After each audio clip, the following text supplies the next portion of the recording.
सुरुमा त हामीलाई पनि इन्डिया जाने रहर थिएन, आफ्नै घरमा बसेर होइन दसैँ परिवारसित मनाउने हाम्रो पनि इच्छा थियो। तर के गर्ने, अब बाध्यताले अब जानुपर्ने भयो। अब अहिले नगयो भनेपछि बालबच्चाहरूले घरमा दसैँ पनि मनाउन सक्दैन। दसैँ तिहार नजिकिँदैछन्, तर भारतमा रोजगारी खोज्न सीमा पार गर्नेको सङ्ख्या झन्झन बढ्दैछ। कोरोनाले भारतमा उग्र रूप लिएको छ। रोगको डरले यता आउने भन्दा भोकको डरले उता जानेको हुल 5 गुणा ठुलो छ। महिनौँ बेरोजगार बस्दा छाक टार्न समेत समस्या हुन थालेपछि चाडपर्वकै मुखमा भारत जाने युवाको लर्को झन बढेको छ। धनगढीको त्रिनगर नाकाबाट मात्र पछिल्ला 2 दिनमा 3000 नेपाली भारत गएका छन्। पहिले 200-400 हुन्थे, बीचमा 1000को सङ्ख्या थियो। हिजो आज दैनिक 1500सम्म भारत जाने गरेका छन्। सीमामा खटिएका सशस्त्र प्रहरी बलका अधिकारीहरू भन्छन् उताबाट भने दिनमा करिब 300 जनासम्म आइरहेका छन्। भारत जाने लाइनमा थिए रोल्पाको गङ्गादेव गाउँपालिका 7 का दिपेन्द्र ओली। बाध्यता उही हो, कमाइ नहुँदा घरमा छाक टार्ने समस्या भयो। अघिपछि भए दसैँ तिहार आयो भनेर रमाइलो मान्दै गाउँ आउने बेला हो, तर यसपालि यही बेला घर परिवार र देश छाडेर जानुपर्ने भयो। उनले भने हामी जस्ता गरिबलाई दसैँ होइन दशा आउँदैछ, दशा टार्न विदेशी लागेको छु। हेर्नुहोस् न, यत्रो नेपाली दाजुभाइहरू हामी यहाँ भित्र पर्दा यत्रो लाइन लाग्दा यत्रो भिडभाड हुँदा कति दुःख लाग्छ। आफूलाई पनि दुःख, म पनि जान लागेको छ, तर पनि दुःख एकदम लागिरहेको छ होइन। यत्रो नेपाली जनताहरू हामी यसरी यहाँ लाइन लाग्नु परेको छ। यतै पनि तानातान होइन, कति दिनदेखि यहाँ भित्र पुग्यो। हेर्नुहोस् आज 3-4 दिन भइसक्यो, त्यहाँ पनि छिर्न सकेको छैन। यो पनि यत्रो महामारी रोग आइसकेको छ होइन, कोरोना भाइरस। यत्रो महामारीमा पनि हामी घर छोडेर बाध्य अब प्रदेशमा जानुपर्ने बाध्यता छ होइन। अब यस्तै स्थिति उताबाट दसैँ तिहार आयो, तर आमा बुवाहरूसँग बस्ने रहर, घरमा बस्ने रहर त सबैलाई के होला। र यहाँ अब आफ्नो देशको स्थिति हेर्दा होइन, घरको अवस्था हेर्दा सबै नेपाली दाजुभाइ बहिनीहरू हामी यसरी यहाँ लाइन लाग्नु परेको छ। अर्काको देश जानलाई हामी यति धाउनु परेको छ, अर्काको खुट्टाहरू ढोक्नु परेको छ। सर बाध्यता धेरै पऱ्यो, के गर्ने। दिपेन्द्रका घरमा वृद्ध बाबुआमा, बहिनी र भाउजू छन्। भारतमा भएका उनका दाइ पनि कोरोनाको त्रासले घर फर्केका थिए, तर आर्थिक सङ्कट चर्किएपछि उतै फर्किएका छन्। उनले भने दाइ बीचमा पढाइ छाडेर भारत जानुभयो। दाइको कमाइले मात्रै परिवार चलेन, पढाइ छाडेर म पनि भारततिर गएँ। कक्षा 10मा पढ्दा पढ्दै 4 वर्ष अघि भारत पसेका थिए दिपेन्द्र। त्यस यता कहिलेकाहीँ घरमा आउने जाने बाहेक भारतमै मजदुरी गर्छन्। घरमा साँझ बिहानको चुलो बाल्न दुःख थियो, त्यसैले पढ्न पाइन। अहिले सङ्कटमा परेको बेला ओत लागौँ भनेर देश आएको ओत पाइएन। उनी विरक्तिए।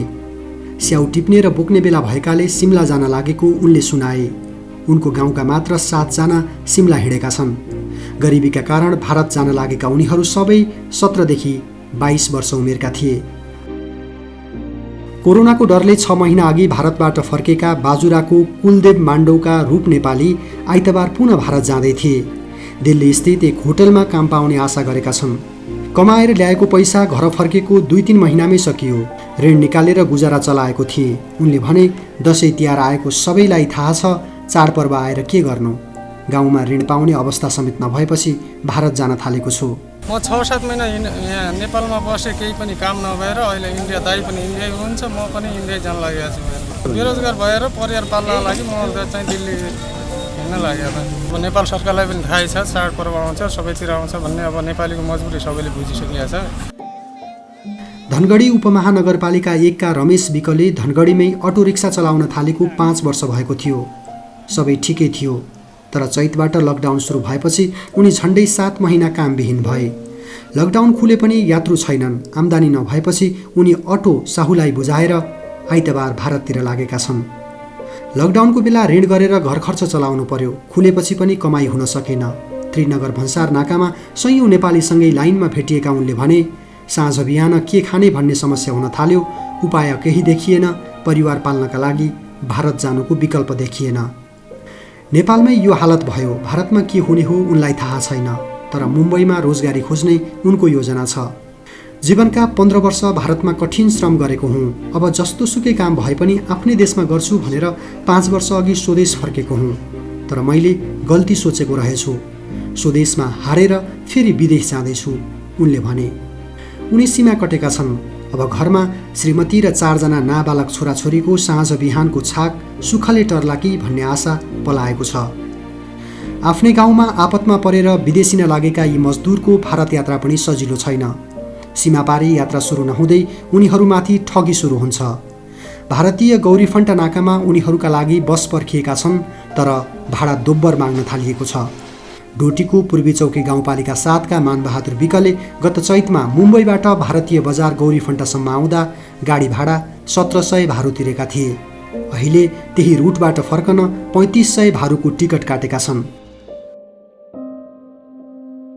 भारत जाने नेपालीको टिकट काट्ने एजेन्टहरू त्रिनगर नाकादेखि धनगढी बस पार्कसम्म घुमिरहेका छन्। औपचारिक रूपमा नाका बन्द रहेकाले दुई देशका नागरिकलाई एक अर्काको देश जान प्रतिबन्ध छ। त्यसैले पारीको प्रहरी प्रशासनसँग मिलेका एजेन्टले सोझा सिधा नेपालीबाट फाइदा उठाइरहेका छन्। गाउँमा दुःख भयो भनेर बाटो लागेका नेपाली जति पैसा तिरेर पनि टिकट काट्न बाध्य हुन्छन्। त्यसैको फाइदा उठाएर हामीलाई बेखर्ची गराइएको छ, तर बोलिदिने को छ र? नाकामै भेटिएका कैलाली अतरियाका भीम नेपालीले भने। उनले सुरतसम्मका लागि 3500 भारुको टिकट काटेका छन्। लकडाउनकै बेला सुरतबाट फर्किँदा अहिलेको भन्दा आधा भाडा तिरेका थिए। वारी नै टिकट काटेर गएमा सीमाको भारतीय प्रहरीले रोक्दैन भन्ने निश्चित गरिएको छ।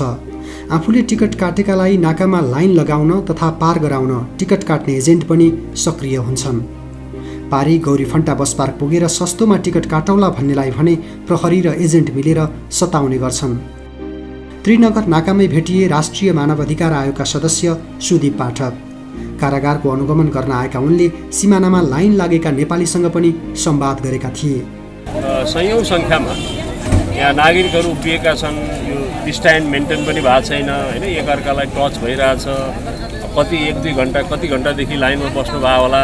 पारी जाँदाखेरिमा पनि त्यस्तै प्रकारको अवस्था छ।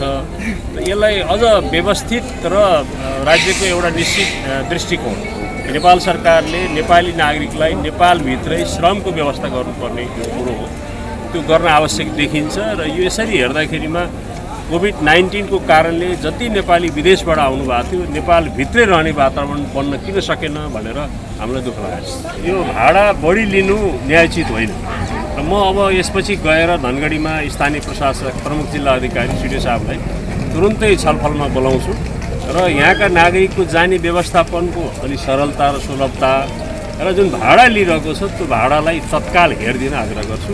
यो न्यायोचित छैन।